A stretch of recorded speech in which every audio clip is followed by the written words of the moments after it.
নমস্কাৰ মোৰ নাম জ্যোতিষ্ম বৰা জ্যোতি পাঠশালাৰ অন্য এটি ভিডিঅ'লৈ আপোনালোক সকলোকে স্বাগতম জনাইছোঁ থাম্বনেল দেখি গম পাইছে কিহৰ ওপৰত কথা পাতিম অভাৰলেপিং হৈছে যে যিকোনো এটা নিযুক্তি প্ৰক্ৰিয়াৰ এটা বহুত এটা ডাঙৰ সমস্যা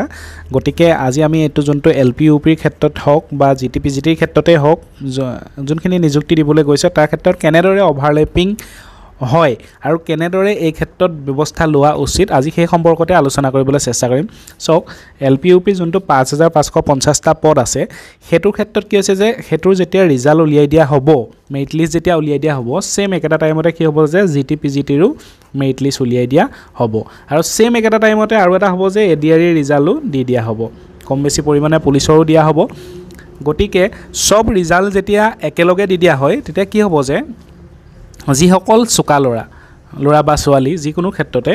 কি হৈছে যে তেওঁলোকে যদি গোটেইকেইটা দিছে গোটেইকেইটাতে পায় একদম সঁচা কথা কাৰণ যাৰ বিএড আছে ধৰ তেওঁ ইউপিটো পাব পাৰে আৰু তেওঁ জিটিটো পাব পাৰে বা পিজিটিটো পাব পাৰে হলে আৰু কাবাৰ কি হৈছে যে বিএড ডিএলএড দুইটাও আছে তেওঁ গতিকে এলপিটো পাব পাৰে ইউপিটো পাব পাৰে হাই স্কুলতো পাব পাৰে হাই সেকেন্ডাৰীটো পাব পাৰে গতিকে মানে যাৰ পাৰ্সেন্টেজ ভাল বুলি নহয় যাৰ নলেজ আছে স্কিল আছে বেছি সুকাখিনিয়ে মানে ওপৰতে গোটেইকেইটা পোষ্টে পায় হয়তো তেওঁ এডিআৰইটো পাই যাবলৈ আছে হয়তো তেওঁ বেলেগ পোষ্টটো পাই যাবলৈ আছে গতিকে একেটা পোষ্টতে কেতিয়াবা কি হয় যে এটা ল'ৰা বা এজনী ছোৱালীয়ে 3টা 4টা লৈকে চাকৰি পাই যায় কিন্তু যোন সকলে নেপায় তেওঁলোকৰ একেবাৰে থাকি যায় গতিকে এই ক্ষেত্ৰত তো তেওঁটো এটা পোষ্টে কৰিব ন এডিআৰইত কৰিব নহলে জিটিপিজিটি সবতে পালেতো ডেফিনেটলি পিজিটিত কৰিব ন গতিকে হে তেওঁ যদি এলপিটো পায় তেতিয়া হে পোষ্টটো কেনেদৰে মানে অন্য এজনক দিব পাৰি সেই ব্যৱস্থাটো যাতে গভৰ্ণমেণ্টে কৰে সেই ব্যৱস্থাটো আসলতে ডিডব্লিউএ যাতে কৰে হেতুৰ ওপৰত এটা মানে গুৰুত্ব হিচাপে ল'ব লাগে নেক্সট আহিলে যোনখিনি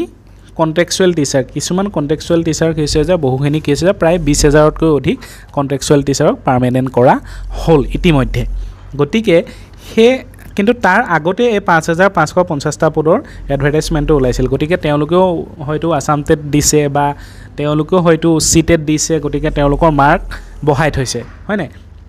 গতিকে তেওঁলোকৰ যদি মাৰ্ক বহাই থৈছে তেওঁলোকৰ যদি 500 জনেও এপ্লাই কৰিছে বা 1000 জনেও বা যিমানে এপ্লাই নকৰক তেওঁলোকে যদি এপ্লাই কৰিছে ধৰ এটো পোষ্টটো পাব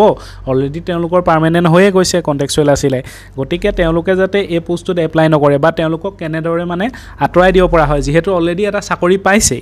গতিকে যদি হেতু আতৰাই দিয়া হয় তেতিয়া যাৰ কম নম্বৰ আছে যাৰ কম পাৰ্সেন্টেজ আছে তেওঁলোকেও মানে এটা চাকৰি পাবলৈ সক্ষম হ'ব আজি ভিডিঅ'টোত এইখিনি কথাই আছিল এটোকে অনুৰোধ কৰিব বিচাৰিম যে অসম চৰকাৰক বা ডিডব্লিউক বা জনে মানে যাৰ দায়িত্বত আছে এইখিনি বস্তু গতিকে তেওঁলোকে যাতে এটা ডিসিপ্লিন বনাই লয় আৰু যাতে সকলোৱে যাতে মানে এটা পোষ্টৰ এগেইনষ্টত যাতে এজন ব্যক্তিহে থাকে গতিকে এনেকে যদি দিবলৈ হয় তেওঁলোকক যাতে এটা চইচ দি যদি এটা কেনসেল কৰিবলৈ হয় আগতীয়াকে কেতিয়া হয়তো কি হৈছে যে বহুত কম সংখ্যক ব্যক্তিয়ে মানে কি বুলি কৈছে যে বহুত কম পাৰ্সেন্টেজ থকা ব্যক্তিও এই জবটো পাবলৈ সক্ষম হ'ব কেৱল এটো এলপি ইউপিৰ ক্ষেত্ৰৰ সমস্যা নহয় জিটিপিজিটিৰ ক্ষেত্ৰৰো একেটা সমস্যা কাৰণ একেজন ব্যক্তিয়ে জিটিটো পাব পাৰে পিজিটিটো পাব পাৰে বা যিকোনো এটা এডিআৰই বা অন্য জবতো পাব পাৰে ঠিক আছে ভিডিঅ'টোত ইমানখিনি আছিল আজি ভিডিঅ'টো ইমানে ধন্যবাদ জয় আই অসম